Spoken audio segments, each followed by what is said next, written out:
so we had to fire that dog and get another dog. And I was like, I got a dog fired? You can always go back to that center part. You have to be a little bit okay with it being a little bit loose.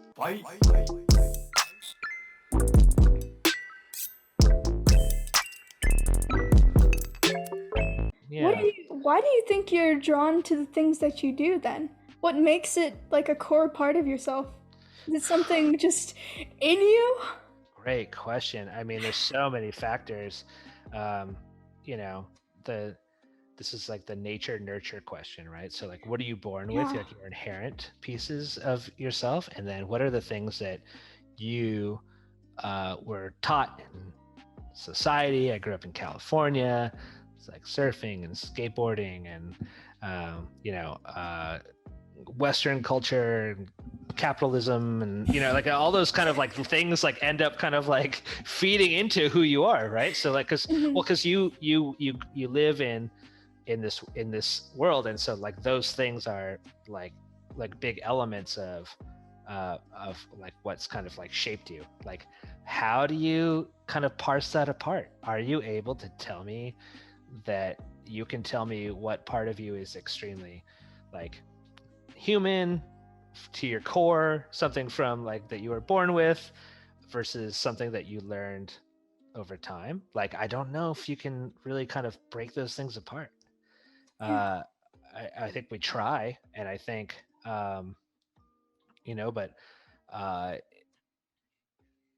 there's definitely things that I think are working subconsciously against like allowing you to like really kind of like analyze those things. So analyzing those things I really enjoy. I really like looking at like, oh, what's what kind of makes up a person at the philosophical level. Like, how do these things like come together? But I don't know if you can really piece them apart, like why or how they came to be. Yeah. Wow, that's like a very introspective answer. That's gonna keep me up tonight. So that's awesome. That reminds Right. me of, in a good way. Yeah. Like those existential crises you have at like 3 a.m. in a good way. Yeah. That reminds me of that thing in Soul where I don't know if I'll put this in if this is a spoiler, but it's just about how you're not really, maybe you're born with it, maybe it's Maybelline, but it's just like living in life. Like, that's the whole goal. I love that. It's very, very interesting. Yeah. I think, I mean, anytime you try to dive in, like, for Soul, I'm sure they looked at that question, right? Like, our movies go through so many cycles of changes, and what does this mean? What's the point of life? Like, what's the meaning of life? Everyone's looking for this. This is like the question that everyone wants to answer. But it's fleeting. It's like something you can't really hold on to. And so like it has like a ethereal element to it that you can't really be like, this is it, Yeah. Maybe after, if you're Van Gogh and you passed away, and then people can look back and be like, that guy wanted to be a painter, right? Or something. But like, it's only an after the fact. And so it's something that it's like holding a bunch of sand in your hands, and if you squeeze like too hard, it starts going through your fingers, and you just want to hold it like kind of light and as much as you can, so like it doesn't kind of like squeeze through. And I think that is a very frustrating aspect of it, but it's also like a wonderful aspect, because then you're always going to learn more, right? Like, it's changing, it's moving around. That thing that you're going to point at, that's like the point of life, it's ethereal, it's different for everyone. It's kind of like, it's mystical, and it's alive too, Yeah, That's for sure. It's very, very interesting. What is something you failed at? Like, you had all these doubts and fears, but you actually failed at it. What happened after? Was it as bad as you thought it was gonna be?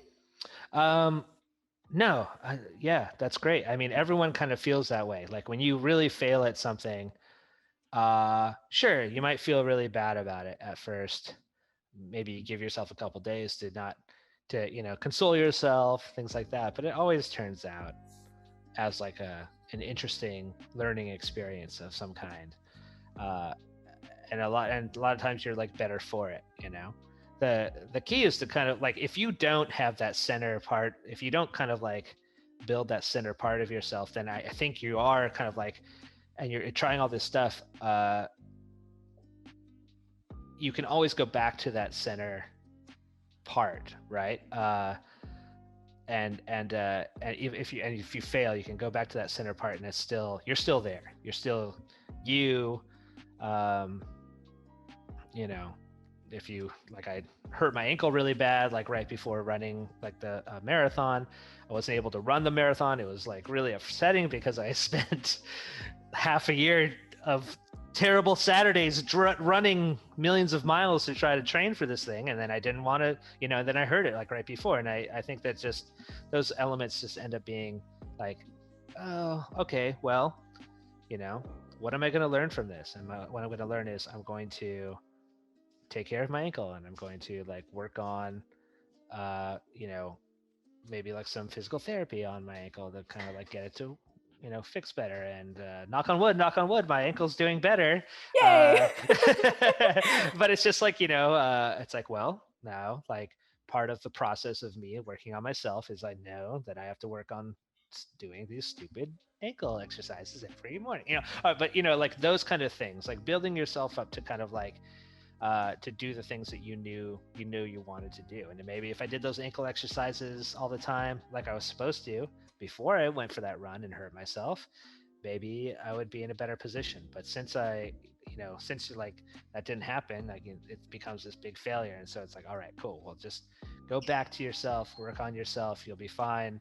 Like, and failing is great in a lot of ways because it can teach you those things. But if I think as long as you kind of like build yourself up from the inside and then like going outward, projecting how like you want your world to be, because that's really all you can really control. You can kind of control your feelings about things, you can control how much time you spend on different things, but if you control those things, then the failures aren't as painful. If they're, I'm not going to, if you put all of your weight into something, or somebody else liking you and they reject you, or trying to get a job or something and they get rejected, then like it's really painful. But you just have to know that, like, just go back to yourself and build on yourself, and then those, you can fail a lot of times, and it's not as diminishing for you.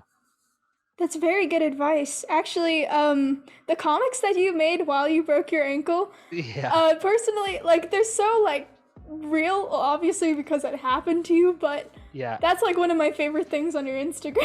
Oh, great. Yeah, cool. Yeah. So I know, you made art out of pain. Okay, yeah, exactly. And we're back. Yeah, awesome. Yes. And my shirt has gotten darker. There we go. Over time. Yes, I actually worked on a project with a friend who filmed this entire project. He was a film major and he wanted to do this huge film project, and he worked on all this stuff, and it was very moody. It was in college, and it was very much like,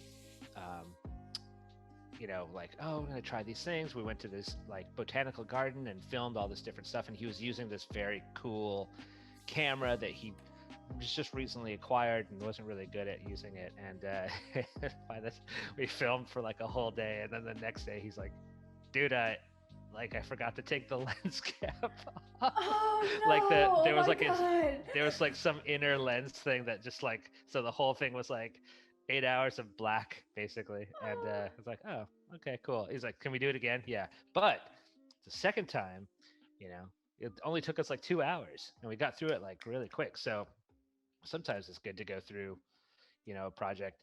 A lot of times when people say, oh, my Photoshop file crashed, or my project crashed, sometimes it's a good thing, because like they're like, oh, but I went back in and I actually made it a lot better, and it only took me like half the time. Yeah, it's really good advice. That's like I definitely relate to that. I think you mentioned something about getting outside your comfort zone and trying like different aspects of the same thing. I've been getting into like live action. I've definitely done that because you know, in animation it's so simple. You can just draw your background, draw your actors. You don't need anything. But in real life that's so much stuff is out of your control.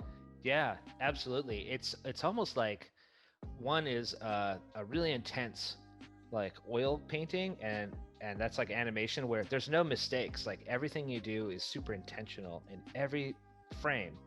You know, every frame was like completely intentional. And then live action is like almost like watercolor, where you can kind of get like happy accidents where like colors like match together and then they become like you know, like an interesting color that you didn't really expect, but it has like a good effect on it. And so you know, you put a camera on a good actor, or a good you know, some funny actors or a bunch of different things, and you can get a lot of footage that's like really funny and really cool. But you know, you have all this like, so you have all this stuff and it's kind of like these happy accidents. It's like magic appears. You know, some of your favorite actors and actresses, I'm sure like you feel that, where they really are like some sort of like pulling out some sort of magic out of the camera. And it's beautiful, and it's romantic because it's like it just happened there, and if you were there for it, it's like this incredible experience. And animation, you know, maybe, you know, a little less romantic, maybe a little bit more like tied down. Everything you do is not uh, um, accidental. You're really trying to like do everything with intention, and very intentional, and so it's hard to get some of those like kind of like accidents in there. So sometimes you know, you would get you won't get a lot of like spontaneity out of it. Do you know what I mean? Hmm. Yeah, I think it's because I think you've heard me talk about this before, that the editing process has to happen in animation first, right? So storyboards, you know, like at Pixar, at every big animation company, they make they have an entire pipeline of 3D animation. They make all the different assets, they build the layouts, you know, they rig, they model the characters, they texture everything, they light it, they animate it, they rig, you know, all these different pieces, and they go into it. But they can't do that unless they have the film edited first. And so it's just too expensive. So if you're going to be like, I'm going to film, you know, a story about these two cats that are like walking through the park. Well, if you were doing it in live action, you'd probably have some animal tamers and trainers, and you'd probably try to get some cat shots of like, you know, like them, but you'd have like a whole bunch of like footage of cats like running through a park. And then later you would take all that footage, probably like hours and hours of footage, and then you would, you know, edit it down to, you know, a short film like 10 minutes, or you'd edit it down to a feature film. But in animation, you have to do all the editing first. It's just too expensive to animate everything and then cut things out that you don't want. So it's very much more a little stringent and strict in like in how the process is made. So like everything you see in animation, it's like that was on purpose. That was on purpose, you know. And sometimes you see like those Easter egg videos of like, did Pixar know that they? Oh, they totally knew. They know. They know every little pixel. Some of those people are just watching like little pixels of things, and all that is incredibly intentional. Wow, that's very interesting. I remember being obsessed with like YouTube channels like Super Carlin Brothers when I was younger that would go Uh-huh. into like the Pixar theory and all Yeah, that yeah, stuff. yeah, That's yeah. fantastic. I'm wondering, you seem like you have a lot of experience or you seem like you've dabbled in live action as well. Mhm. How was that for you? How did you get started on that? It's good. It is mostly, to be honest, I did go through to animation and primarily in animation work, but I've done some storyboarding for live action, which has been cool. And you know, I storyboarded on some kind of like smaller projects that were filmed, like a music video, things like that. And a lot of that stuff, it's filmed over like a weekend, so it's really high energy, Hmm. um, and it requires a huge coordination of people. And so that's what's also like kind of romantic about it, right? You get there at like 8 a.m. and then your AD, your art, your assistant director like comes out and they're just like, all right, this is what's going on today. We're going to film this over here. We're going to film this over here. Is that set up? Okay, you better set that up because we're going to be over there right at 11:15 and we got to shoot and we got to do it right now. And then we're going to do this and we're going to do that. All right, go. And then everyone, like runs around and then everyone's trying to do everything. And I was, because it was like a friend's project, I did some storyboards, but then I was also like, hey, can I come work on I want to be like a PA, like a, production assistant. I want to I'll be there to help out whatever you guys want. Right. So of course, like we're doing ridiculous stuff. And it's crazy. There's one shot that we wanted to do where we had to put a green screen up in the corner. So the gaffer and the best boy, which is like the kind of like they do like a lot of like various things that they got in there and they're like, all right, let's build this rig. They built a rig and they put the green screen up behind us, but the green screen was fabric, and so it was like really wrinkled, and so they're like, we were like, oh, it's kind of wrinkled, and in the light you can kind of see the wrinkles, and that's hard to. You want the green screen to be very flat, like behind you if you're going to do green screen. And so the effects guy came and he's like, oh man, this is not going to do, like that's not going to do well. Like, can you guys take that thing down and iron it? And then we were like, yeah, let's take it down. But then the gaffer looks at it and he's like, dude, we spent all this time putting that up. You can't take that down. Plus, we only have like 15 minutes before we have to like shoot here. So it's done. Like, it's just going to be green like that. And so we're like, okay, here's what we're going to do. And so I had one guy hold an ironing board vertical on the other side of the thing. And I took an iron and I ironed like this, and we're ironing, like trying to get all the wrinkles out of this thing, but it's like flat on the side of a wall. And like the AD is like sticking her head out the door and she's like, we're gonna be there in 10 minutes to shoot, you have 10 minutes. We're like, ah! And like, it's just a lot of fun. Oh my gosh, that's so cool. Yeah, that's so interesting. You definitely wow, what a story. Yeah, I think a lot of the other thing about live action that I've done before is like in storyboarding for live action, because I come from animation, sometimes I'll forget, and so I'll do something where like a dog does a little twirl or something, or the dog like is able to twirl and then like run over here, and so I just draw that, and not really thinking about it. In animation you can do anything, right? So I just draw the dot, and I send all these boards in, and they take them and they're like, great. And then they said, we're going to shoot reshoots based on these boards, because it was like kind of like scenes that were going to be put into the movie. And then when we saw the shots come back, they were like, oh, I was like, oh, it's a different dog. And they're like, yeah, with the dog that we had couldn't swirl around, and so we had to fire that dog and get another dog. And I was like, I got a dog fired? I'm the worst person in the world. But it was but it was so amazing, because it was just like, they just did, like your drawings, and you're like, maybe this shot, and then they built it all. They're like, oh, we don't have a truck like that. Go buy or rent a truck, put it in the background right there, Oh, we don't have mud right here. All right, like a crew has to like dig it out, make it like a muddy area, it's wild, because it's and I wasn't on the set for those reshoots, but I really wish I was, because it is so fun and entertaining. And they said it was like really raining that day, and so they weren't able to. They had to build like an insane tarp over the whole thing. It's just moving, and it's just like, it's very much like on the fly you're making these choices, right? There's so many creative problem solving. You have to be really good at that. Yeah, which seems, you know what I mean? It's like so cool, and you have to be very present and observing everything. It seems like a lot of fun and energetic, and you have to be a critical thinker and problem solver in a lot of ways. Animation, same thing, but I'm a story artist, so if you're the director, you give me pages and I go we talk about them, and we talk about what should happen in this scene. Maybe it's like 3 or 4 pages. Then I go back to my little office, right? And sit in complete isolation and I have to figure everything out, but I can plan it all out from the ground up, right? And so I can do all of the work and plan everything out, and then based on what I've planned, I can like show that. And so in that way, it's very much like a more like internal process, right? I don't have to deal with like a gaffer and an AD and you know, the director and the actors and all this stuff. I don't have to deal with all that, all of those major things like happening all at once. I can just like kind of like I am those people if I'm the storyboard artist. So you're kind of like a little bit of all those people like working, but in isolation. So Yeah, a for little sure. less romantic, I would say.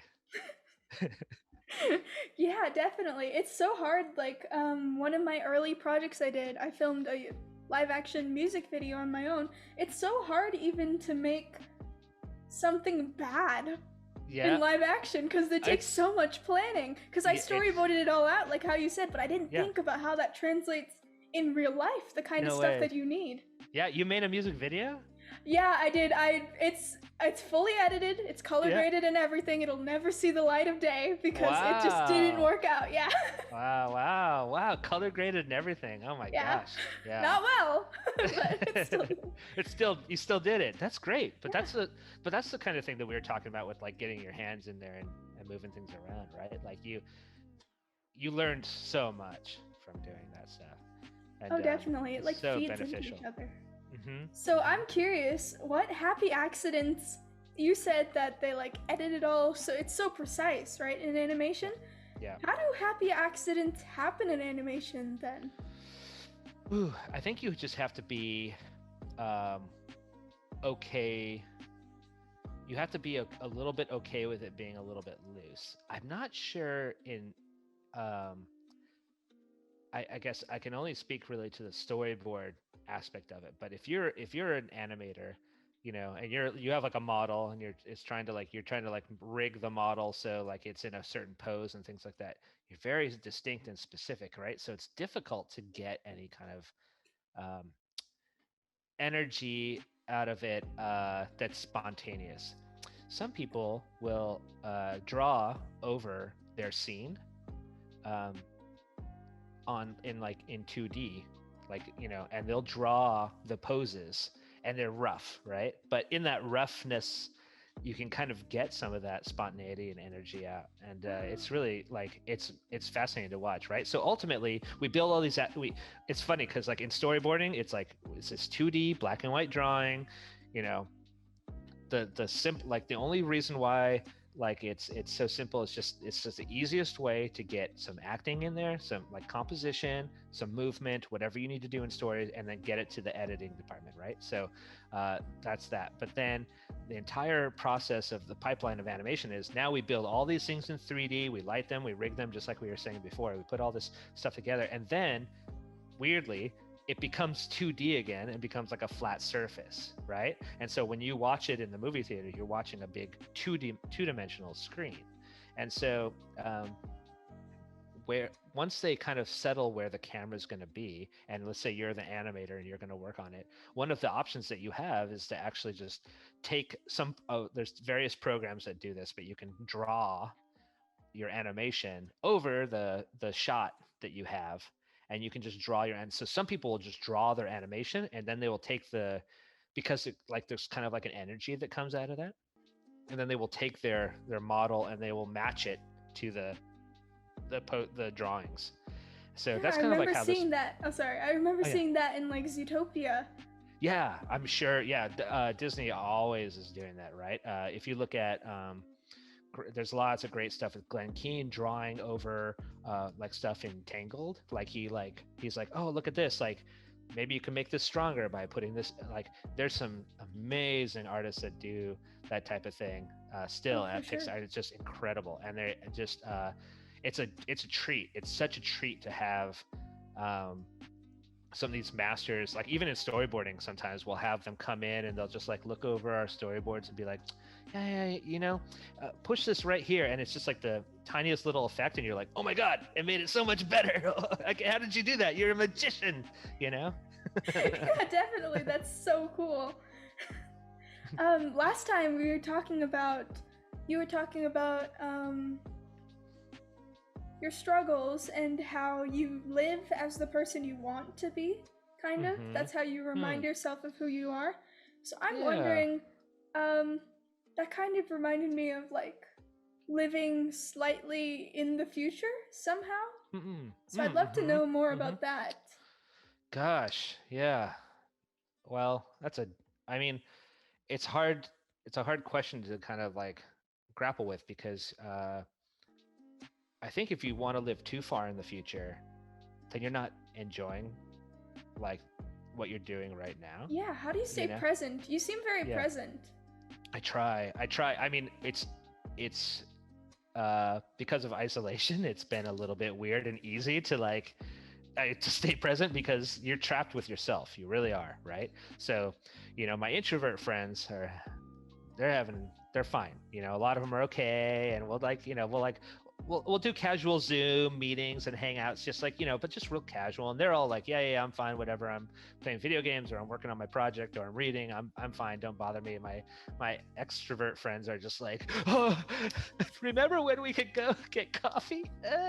And it's just like, they're like, remember this? And it's just like, yes, man. Like, but just stay safe. We'll get there again one day. And so, I feel like I definitely have some extrovert tendencies, and I just have to kind of like quell those at this point.